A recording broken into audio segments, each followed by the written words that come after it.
sauti ambazo zimesambaa kwenye mitandao ya kijamii, utakuwa umekutana nazo, umezisikia, na kama hujakutana nayo isikupe shida, niko hapa kwa ajili yako. Usiniletee ujinga kabisa.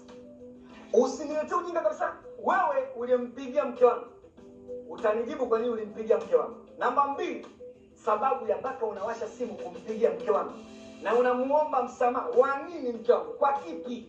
Kwa sababu ipi? Lakini namba 3, there is no more option mpaka utafute namba mke wangu umempiga. Dami maana yake unajua unachokifanya. So utajibu vizuri. Wewe ulipiga ndio utajibu. Wewe si unasema mjamzito, utajibu ustadi vizuri sana. Mimi nakuripoti kama mtu akublackmail kumpiga mtu ambaye si. Swali la 3 utanijibu kwa nini ulimpigia. Unanijibu vitu nonsense nisifikie huko.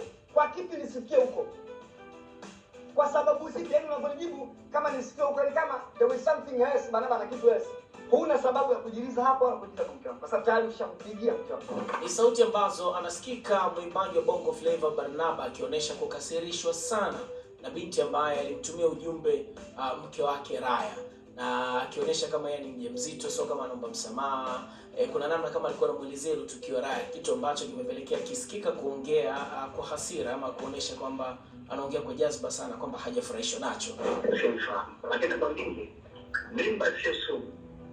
Yeye anatokana na mimba afanye akishaza ziko afanye anambii kama anasema mke wangu anafahamu alama, anasema mtoto Barnaba mtoto alafu namba mkamwisho kabisa na mtu ninaoa la uzuri, na yeye kama anafahamu hilo, kama anasema kwa kwenye mfungo basi ni vizuri, pia ni kwa kwenye mfungo, lakini nadhani sote kama kapotilia maana yake anafahamu njia namba anatoka msaidi.